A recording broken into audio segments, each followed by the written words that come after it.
Saudi Arabia and Iran are treated as the defining rivalry of the Middle East. 500,000 dead in proxy wars, embassies burned, billions spent on weapons, and an entire region fractured along a single fault line. Most people assume this goes back centuries, Sunni versus Shia, a blood feud stretching to the dawn of Islam. But that is wrong. In the 1960s and 70s, Saudi Arabia and Iran were partners. Conservative, oil-rich monarchies that cooperated inside OPEC, shared intelligence, and quietly kept the Persian Gulf stable together. They were not enemies at all. Everything people assume about this rivalry traces back to a single year, 1979, when one revolution rewired the entire Middle East and turned two allies into mirror image opposites. That is the story no one tells properly, and to understand it, subscribe.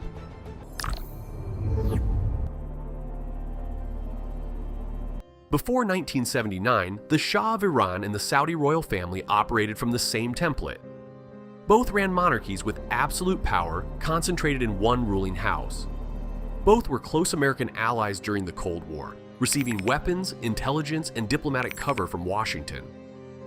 Both sat on enormous oil reserves and used the revenue to modernize their countries at breakneck speed, building highways, universities, hospitals, and military bases with petrodollars. And both feared the same enemy.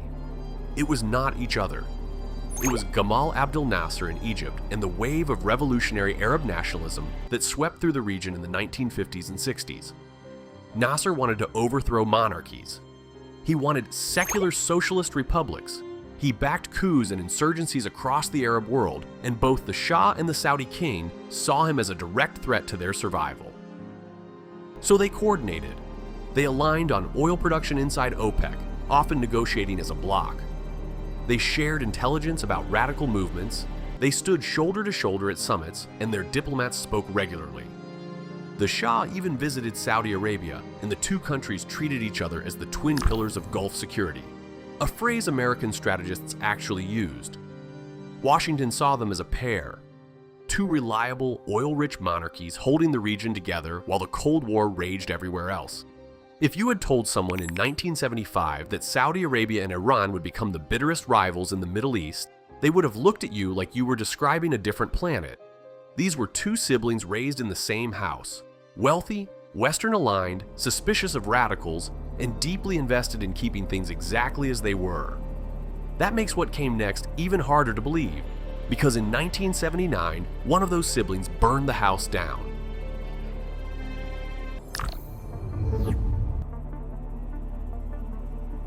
The Iranian Revolution did not just change a government. It detonated the entire political order of the Middle East. In a matter of months, the Shah, America's most powerful ally in the region, was gone, replaced by Ayatollah Ruhollah Khomeini in a theocratic Islamic republic that rejected everything the old regime had stood for. Iran went from pro-American monarchy to anti-American theocracy almost overnight. But here's the part most people miss. The revolution was not just aimed at Washington, it was aimed directly at Riyadh. Khomeini did not merely criticize the West. He declared that monarchy itself was un-Islamic, a corruption of the faith, a relic of pre-Islamic tyranny that had no place in a true Muslim society. He called the Saudi royal family distorters of Islam and accused them of running a version of the religion that served American interests rather than God's. He urged Muslims everywhere to rise up against what he called monarchical Islam, the Islam of capitalism, the Islam of palaces and oil deals, and replace it with what he considered the pure original form of the faith. These were not vague criticisms. They were broadcast on Iranian state radio, printed in pamphlets, distributed to pilgrims, and repeated in mosques from Beirut to Bahrain. Khomeini was speaking over the heads of governments directly to the Muslim street, and his message was simple: your kings are illegitimate. This was not a policy disagreement. This was an existential attack on Saudi Arabia's most fundamental claim, that the House of Saud was the rightful guardian of Mecca and Medina, Islam's two holiest cities. The Saudis had built their entire legitimacy on that role, and now the most powerful voice in the Islamic world was telling 1.5 billion Muslims that the guardians were frauds. Overnight, Saudi Arabia and Iran stopped being two countries with different governments. They became opposite answers to the same question: What should an Islamic state look like? One said revolution, clergy, and the export of religious ideology. The other said monarchy, tradition, and the defense of established order. That question would define the next 4 decades and cost hundreds of thousands of lives, because Saudi Arabia could not let the challenge go unanswered.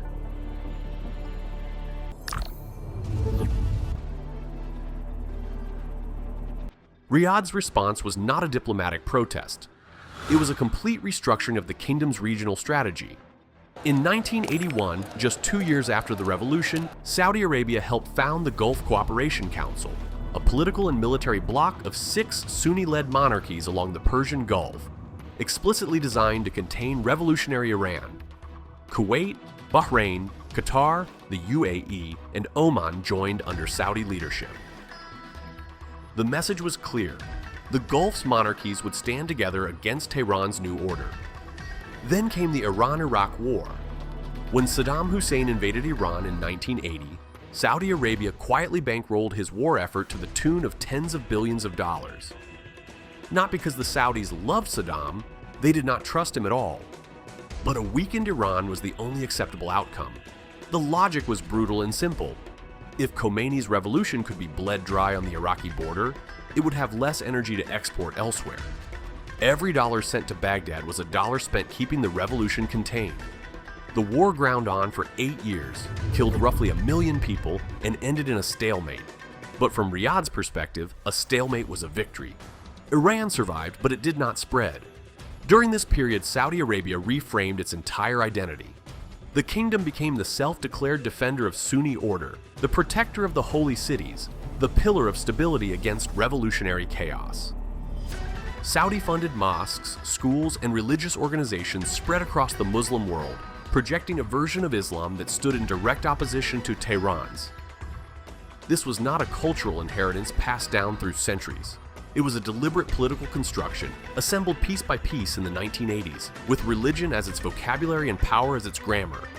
But even as the rivalry hardened at the state level, it was about to spill into the most sacred space in the Islamic world.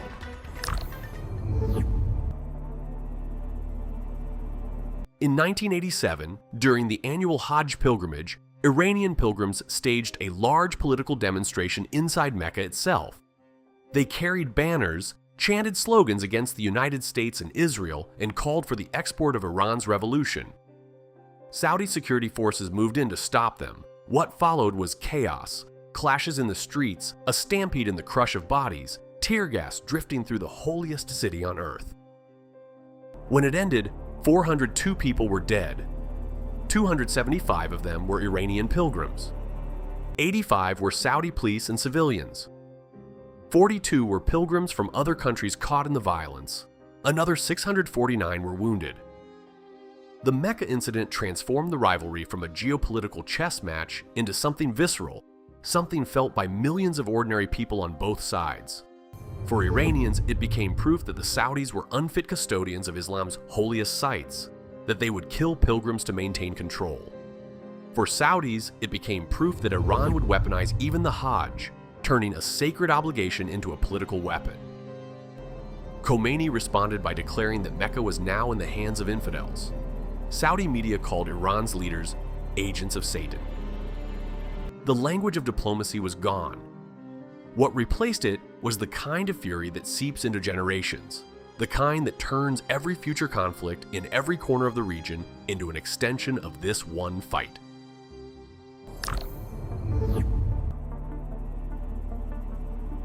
Here is the paradox at the center of this rivalry.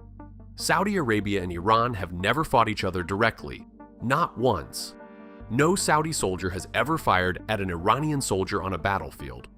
But the wars they have fueled through proxies have killed over 500,000 people. After the 2003 American invasion toppled Saddam Hussein, the power vacuum in Iraq became Iran's opportunity.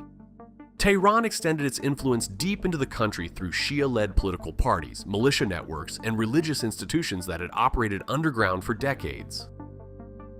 Iraqi politicians with close ties to Iran rose to power in Baghdad. Iranian-trained militias patrolled Iraqi streets. Saudi leaders watched in alarm as what they called a Shia arc began stretching from Tehran through Baghdad to Damascus to Beirut, an unbroken chain of Iranian-aligned power reaching all the way to the Mediterranean Sea. The buffer that Saddam had provided, however brutal, was gone. Iran's reach now extended to Saudi Arabia's doorstep. Then the 2011 Arab Spring cracked open 3 countries at once. Syria, Yemen, and Bahrain all fractured along sectarian and political lines simultaneously. And Saudi Arabia and Iran rushed to opposite sides of every fight. It was as if the entire region had become a chessboard and every square was contested. Iran backed Bashar al-Assad in Syria and the Houthi movement in Yemen. Saudi Arabia backed Sunni rebel factions in Syria and launched a direct military intervention in Yemen in 2015, sending warplanes and ground forces into a conflict that would grind on for years. The death tolls are staggering.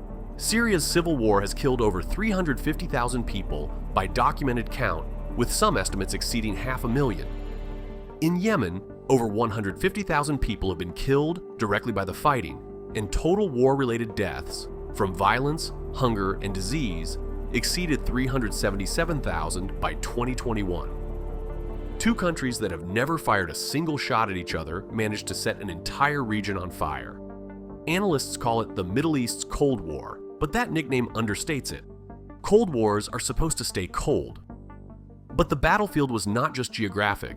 There was another arena where Saudi Arabia wielded a weapon Iran simply could not match.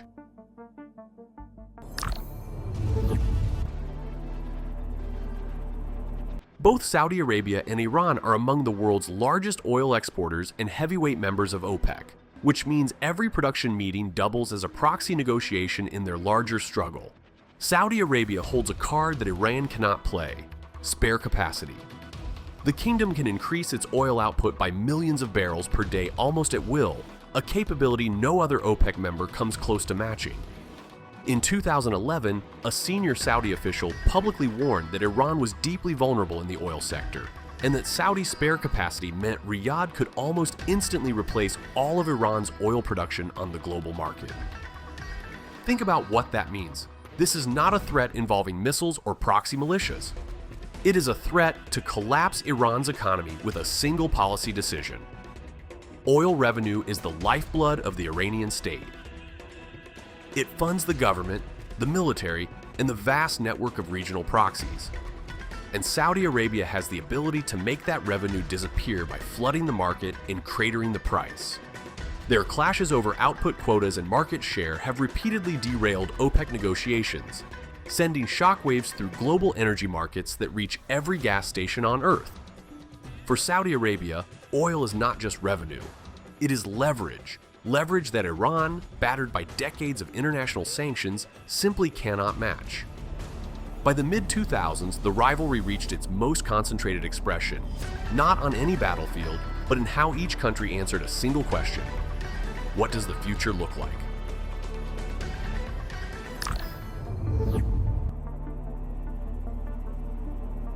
This is the thesis of the story, the reason Saudi Arabia is the anti-Iran, distilled into a single contrast.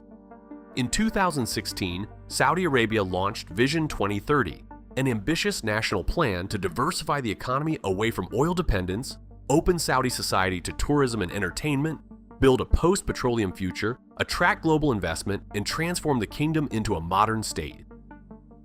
That same year, a senior Saudi official framed the rivalry in the starkest possible terms. Saudi Arabia has Vision 2030 and Iran has Vision 1979.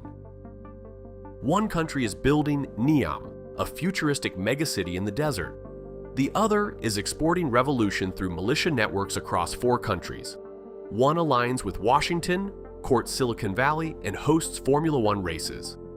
The other funds Hezbollah, props up Assad's government, and accelerates a nuclear program that terrifies its neighbors. But the sharpest version of this contrast came just months before Vision 2030 was unveiled. On January 2, 2016, Saudi Arabia executed the Shia cleric Nimr al-Nimr along with 46 other prisoners. That night, thousands of Iranian protesters stormed the Saudi embassy in Tehran, hurled petrol bombs through the windows, set the building ablaze, and ripped the Saudi flag from its pole. Within days, Riyadh and several Arab allies severed diplomatic ties with Iran entirely. Embassies shut, ambassadors left, communications stopped. Two visions, two models, two countries that look at each other and see everything they refuse to become. By 2016, the rivalry seemed permanent, locked into ideology, blood, and the ashes of a burned embassy. But then something happened that no one predicted.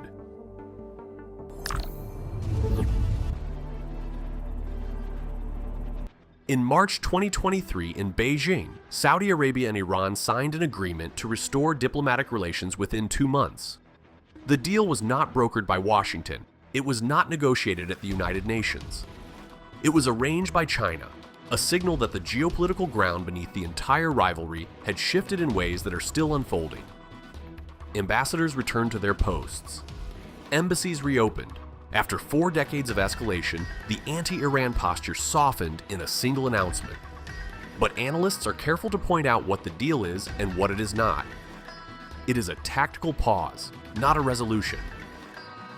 The fundamental disputes: who dominates the region, what to do about Iran's militia networks, how to handle Iran's nuclear ambitions, and whose model of Islamic governance will prevail, remain completely untouched. The proxies are still armed. The competing visions are still incompatible. The dead are still dead. So the question this story leaves behind is not a simple one. Can two countries that were built to be each other's opposite ever truly stop? Or is the anti-Iran identity now so deeply embedded in Saudi Arabia's political DNA that removing it would mean redefining the kingdom itself? Here is what we know. This rivalry did not come from ancient history. It was not woven into the fabric of Islam 14 centuries ago. It was built deliberately, strategically, starting in 1979 by leaders making calculated choices in response to a revolution that terrified them. And what was built by human hands can, in theory, be rebuilt. Alliances shift. Enemies become partners. The Middle East has seen stranger reversals than a handshake in Beijing. But constructions have a way of outlasting their builders. The walls go up for one reason and stay standing for entirely different ones. 40 years of proxy wars, burned embassies, competing mosque networks, armed militias, and 500,000 dead do not disappear because two diplomats sign a piece of paper. Generations on both sides have grown up inside this rivalry. It shapes how they understand their own countries, their own faith, their own place in the world. Dismantling that is not diplomacy, it is surgery on a living patient. The rivalry between Saudi Arabia and Iran is the story of how a single year rewired an entire region, and whether the wiring can ever be undone. So far, no one has found the switch.